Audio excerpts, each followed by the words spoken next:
जय श्री कृष्ण। 26वां अध्याय महदादि भिन्न भिन्न तत्वों की उत्पत्ति का वर्णन। भगवान श्री कृष्ण की जय। ओम नमो भगवते वासुदेवाय। श्री भगवान ने कहा, माता जी, अब मैं तुम्हें प्रकृति आदि सब तत्वों के अलग अलग लक्षण बतलाता हूँ। इन्हें जानकर मनुष्य प्रकृति के गुणों से मुक्त हो जाता है। आत्मदर्शन रूप ज्ञान ही पुरुषों के मोक्ष का कारण है और वही उसकी अहंकार रूप हृदय ग्रंथि का छेदन करने वाला है, ऐसा पंडित जन कहते हैं। उस ज्ञान का ही मैं तुम्हारे आगे वर्णन करता हूँ। यह सारा जगत जिससे व्याप्त होकर प्रकाशित होता है वह आत्मा ही पुरुष है। वह अनादि निर्गुण प्रकृति से परे अंतःकरण में स्फुरित होने वाला और स्वयं प्रकाश है। उस सर्वव्यापक पुरुष ने अपने पास लीला विलास पूर्वक आई हुई अव्यक्त और त्रिगुणात्मिकता का वैष्णवी माया को स्वेच्छा से स्वीकार कर लिया। लीला परायण प्रकृति आदि सत्वादि गुणों द्वारा उन्हीं के अनुरूप प्रजा की सृष्टि करने लगी। यह देख पुरुष ज्ञान की को आच्छादित करने वाली उसकी आवरण शक्ति से मोहित हो गया, उस अपने स्वरूप को भूल गया। इस प्रकार अपने से भिन्न प्रकृति को ही अपना स्वरूप समझ लेने से पुरुष प्रकृति के गुणों द्वारा किए जाने वाले कर्मों में अपने को ही कर्ता मानने लगता है। उस कर्तव्य विभान से ही अकर्ता स्वाधीन साक्षी और आनंद स्वरूप पुरुष को जन्म मृत्यु रूप बंधन एवं स्वतंत्रता की प्राप्ति होती है। कार्य रूप शरीर, कारण रूप इंद्रिय, कर्ता रूप इंद्रियाधिष्ठित देवताओं में पुरुष जो अपनेपन का आरोप कर लेता है, उसमें पंडित जन प्रकृति को ही कारण मानते हैं तथा वास्तव में प्रकृति से परे होकर भी जो प्रकृतिस्थ हो रहा है उस पुरुष को सुख दुखों के भोगने का कारण मानते हैं। देवहूति ने कहा, पुरुषोत्तम, इस विश्व के स्थूल सूक्ष्म कार्य जिसके स्वरूप हैं तथा जो इसके कारण हैं, उन प्रकृति और पुरुष का लक्षण भी आप मुझे कहिए। श्री भगवान ने कहा, जो त्रिगुणात्मक अव्यक्त नित्य कार्य कारण रूप एवं स्व निर्विशेष होकर भी संपूर्ण विशेष धर्मों का आश्रय है, उस प्रधान नामक तत्व को ही प्रकृति कहते हैं। 5 महाभूत, 5 तन्मात्रा, 4 अंतःकरण और 10 इंद्रिय, इन 24 तत्वों के समूह को विद्वान लोग प्रकृति का कार्य मानते हैं। पृथ्वी, जल, तेज, वायु और आकाश ये 5 महाभूत है। गंध, रस, रूप, स्पर्श और शब्द ये 5 तन्मात्र माने गए हैं। श्रोत्र, त्वचा, चक्षु, रसना, नासिका, वाक, वाणी, पाद, उपस्थ और वायु ये 10 इंद्रियां हैं। मन, बुद्धि, चित्त और अहंकार, इन 4 के रूप में एक ही अंतःकरण अपनी संकल्प, निश्चय, चिंता और अभिमान रूपा 4 प्रकार की वृत्तियों से लक्षित होता है। इस प्रकार तत्वज्ञानी पुरुषों ने सगुण ब्रह्म के सनिंदवेश स्थान इन 24 तत्वों की संख्या बतलाई है। इसके सिवा जो काल है वह 25वां तत्व है। कुछ लोग काल को पुरुष से भिन्न तत्व न मानकर पुरुष का प्रभाव अर्थात ईश्वर की संहारकारिणी शक्ति बताते हैं, जिससे माया के कार्य रूप देहादि में आत्म तत्व का अभिमान करके अहंकार से मोहित और अपने को कर्ता मानने वाले जीव को निरंतर भय लगा रहता है। मनुपुत्री, जिनकी प्रेरणा से गुणों की साम्यावस्था रूप निर्विशेष प्रकृति के गति उत्पन्न होती है, वास्तव में वह पुरुष रूप भगवान ही काल कहे जाते हैं। इस प्रकार जो अपनी माया के द्वारा सब प्राणियों के भीतर जीव रूप से और बाहर काल रूप से व्याप्त है, वह भगवान ही 24वें तत्व है। वह परम पुरुष परमात्मा ने जीवों के अदृश्यवश शोभ को प्राप्त संपूर्ण जीवों की उत्पत्ति स्थान रूपा अपनी माया में चिद शक्ति रूप वीर्य स्थापित किया है, जो उससे तेजोमय महतत्व उत्पन्न हुआ है। लय विक्षेप आदि रहित तथा जगत के अनुकूल अंकुर रूप इस महतत्व ने अपने में स्थित विश्व को प्रकट करने के लिए अपने स्वरूप को आच्छादित करने वाले प्रलयकालीन अंधकार को अपने ही तेज में पी लिया है। जो सत्वगुण में स्वच्छंद, शांत और भगवान की उपलब्धि का स्थान रूप चित्त है, वही महतत्व है और उसी को वसुदेव कहते हैं। जिस प्रकार पृथ्वी आदि अन्य पदार्थों के संसर्ग से पूर्व जल अपनी स्वाभाविक अवस्था में अत्यंत स्वच्छ, विकार शून्य और शांत हो जाता है, उसी प्रकार अपनी स्वाभाविक की अवस्था की दृष्टि से स्वच्छत, अविकासित और सात्वत ही वृत्तियों सहित चित्त का लक्षण कहा गया है। तदंतर भगवान का वीर्य रूप चित्त शक्ति से उत्पन्न हुए महतत्व से विकृत होने पर उससे क्रिया शक्ति प्रधान अहंकार उत्पन्न हुआ। वह वैकारिक तेजस और तामस भेदों से 3 प्रकार का है। उसी से क्रम से मन, इंद्रियां और पंच महाभूतों की उत्पत्ति हुई।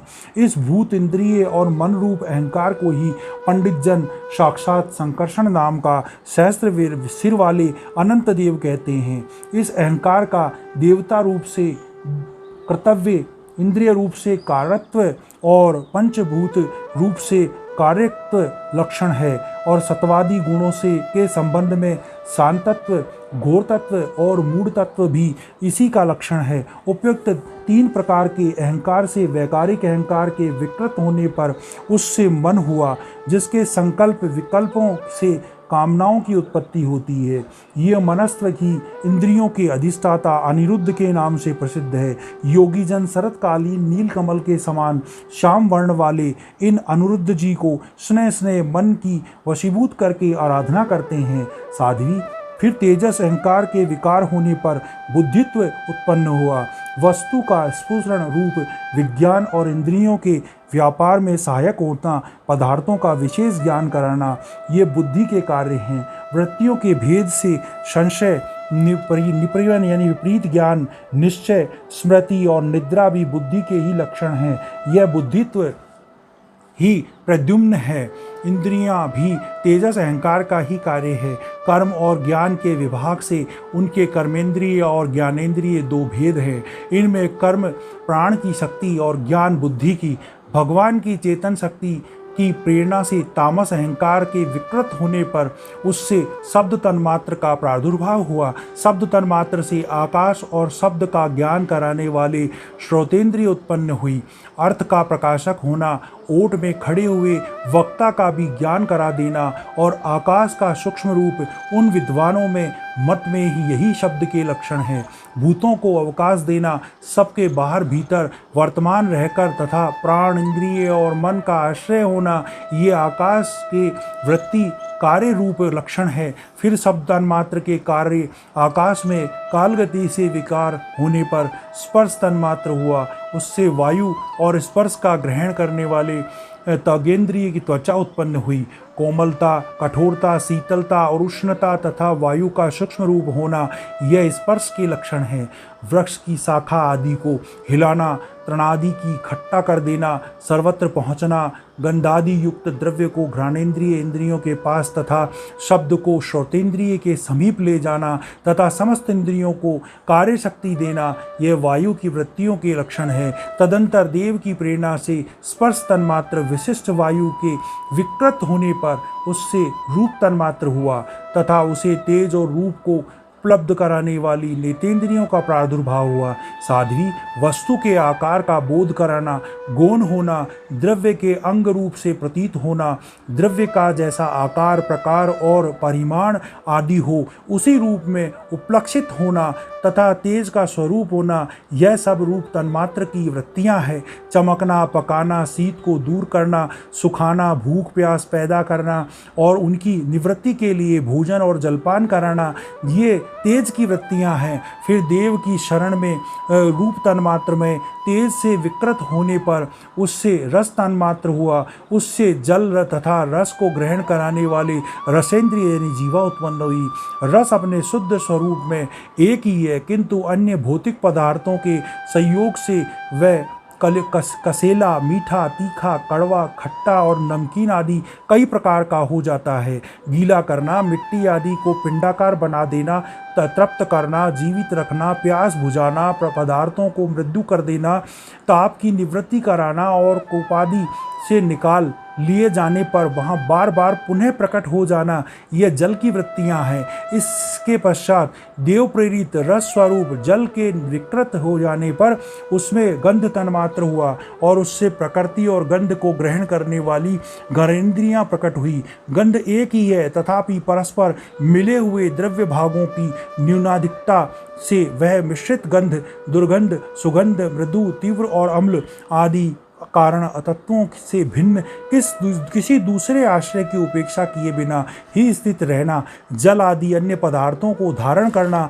आकाश आदि की अवक्षेप करना यानी घटाकाश मठाकाश आदि भेदों को सिद्ध करना तथा परिणाम विशेष से संपूर्ण प्राणियों के गुणों को प्रकट करना, यह प्रकृति के कार्य रूप लवण है। आकाश का विशेष गुण शब्द जिसका विषय है वह श्रोतेंद्रिय है। वायु का विशेष गुण स्पर्श जिसका विषय है वह त्वगेंद्रिय है। तेज का विशेष गुण रूप जिसका विषय है वह नेतेंद्रिय है। जल का विशेष गुण रस जिसका विषय है वह रसेंद्रिय है। और पृथ्वी का विशेष गुण गंध जिसका विषय है उसे ज्ञानेंद्रिय कहते हैं। वायु आदि कार्य तत्वों के में आकाश आदि कारण तत्वों के रहने से उनके गुण भी अनुगत देखे जाते हैं। इसलिए समस्त महाभूतों के गुण शब्द स्पर्श रूप रस और गंध केवल पृथ्वी में ही पाए जाते हैं। जब महतत्व अहंकार और पंचभूत यह 7 तत्व परस्पर मिल न सके, पृथक पृथक ही रह गए, तब जगत के आदि कारण श्री नारायण ने काल अदृश्य और सात्विक गुणों के सहित उनमें प्रवेश किया। फिर परमात्मा के प्रवेश से शुद्ध और आपस में मिले हुए उन तत्वों से एक जड़ अंड उत्पन्न हुआ। उस अंड से एक विराट पुरुष की अभिव्यक्ति हुई। इस अंड का नाम विशेष है। इसी से अंतर्गत श्री हरि के स्वरूप भूत 14 भुवनों का विस्तार हुआ।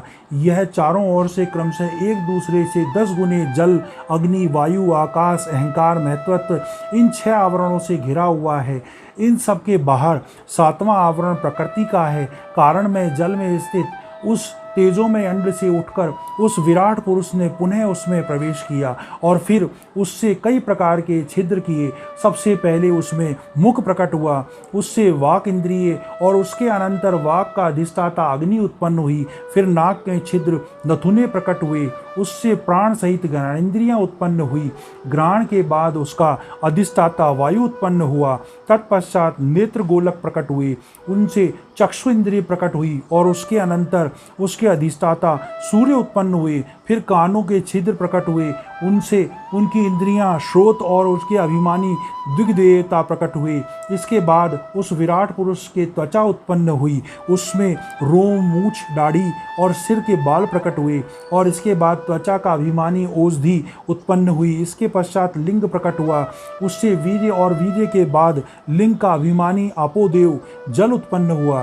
फिर गुदा प्रकट हुई, उससे अपान वायु और अपान के बाद उसका अभिमानी लोकों को भयभीत करने वाला मृत्यु देवता उत्पन्न हुआ।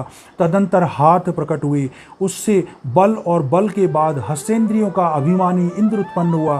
फिर चरण प्रकट हुए, उनसे गति और फिर पातेंद्रिय का अभिमानी विष्णु देवता उत्पन्न हुए। इसी प्रकार जब विराट पुरुष की नाड़ियां प्रकट हुई, फिर उनसे रुधिर उत्पन्न हुआ, उनसे नदियां हुई, फिर उसके उदर यानी पेट प्रकट हुआ, उससे क्षुधा पिपासा की अभिव्यक्ति हुई और फिर उदर का अभिमानी समुद्र देवता उत्पन्न हुए। तत्पश्चात उसके हृदय प्रकट हुआ, हृदय से मन के प्राकट्य हुआ, मन के बाद उसका अभिमानी देवता चंद्रमा हुआ। फिर हृदय की में ही बुद्धि और उसके बाद उसका अभिमानी ब्रह्मा हुआ। तत्पश्चात अहंकार, उसके अनंतर उसका अभिमानी रुद्र देवता उत्पन्न हुए। इसके बाद चित्त और उसका अभिमानी क्षेत्रज्ञ प्रकट हुआ। जब ये क्षेत्रज्ञ के अतिरिक्त सारे देवता उत्पन्न होकर विराट पुरुष को उठाने में असमर्थ रहे, तो उसे उठाने के लिए क्रम से फिर अपने अपने उत्पत्ति स्थान में प्रविष्ट होने के बाद अग्नि ने वाणी के साथ मुख में प्रवेश किया, परंतु विराट पुरुष न उठा। वायु ने घ्राणेंद्रियों के सहित नासिका में प्रवेश किया, फिर वह विराट पुरुष न उठा। सूर्य ने चक्षु के सहित नेत्रों में प्रवेश किया, फिर वह विराट पुरुष नहीं उठा। दिशाओं ने सर्वेंद्रियों के सहित कानों में प्रवेश किया, तो भी विराट पुरुष न उठा। औषधियों ने रोमों के सहित त्वचा में प्रवेश किया, फिर भी वह विराट पुरुष न उठा। जल ने वीर्य के साथ लिंग में प्रवेश किया, तब भी वह विराट पुरुष नहीं उठा। मृत्यु के अपान के साथ गुदा में प्रवेश किया, फिर भी विराट पुरुष न उठा। इंद्र ने बल के साथ हाथों में प्रवेश किया, फिर भी वह विराट पुरुष न उठा। विष्णु ने गति के सहित चरणों में प्रवेश किया, तो भी वह विराट पुरुष नहीं उठा। नदियों ने रुधिर के सहित नाड़ियों में प्रवेश किया, फिर भी विराट पुरुष न उठा। समुद्र ने सुधा पिपासा के सहित उदर में प्रवेश किया, फिर भी वह विराट पुरुष न उठा। चंद्रमा ने मन के सहित हृदय में प्रवेश किया, तो तो भी विराट पुरुष न उठा। ब्रह्मा ने बुद्धि के सहित हृदय में प्रवेश किया, तब भी वे विराट पुरुष न उठा। रुद्र ने अहंकार के सहित उसी हृदय में प्रवेश किया, तो भी वे विराट पुरुष न उठा। किंतु जब चित्त के अधिष्ठाता क्षेत्रज्ञ ने चित्त के सहित हृदय में प्रवेश किया, तो विराट पुरुष उसी समय जल से उठकर खड़ा हो गया। जिस प्रकार लोक में प्राण, इंद्रिय, मन और बुद्धि आदि चित्त के अधिष्ठाता क्षेत्रज्ञ की सहायता से बिना सोए हुए प्राणी को उसके बल से नहीं उठा सकते, उसी प्रकार विराट पुरुष को भी वह क्षेत्रज्ञ परमात्मा के बिना नहीं उठा सके। अतः भक्ति, वैराग्य और चित्त की एकाग्रता से प्रकट हुए ज्ञान के द्वारा उस अंतरात्म स्वरूप क्षेत्रज्ञ को इस शरीर में स्थित जानकर उसका चिंतन करना चाहिए। बोलो भगवान श्री कृष्ण की जय। 26वां अध्याय समाप्त।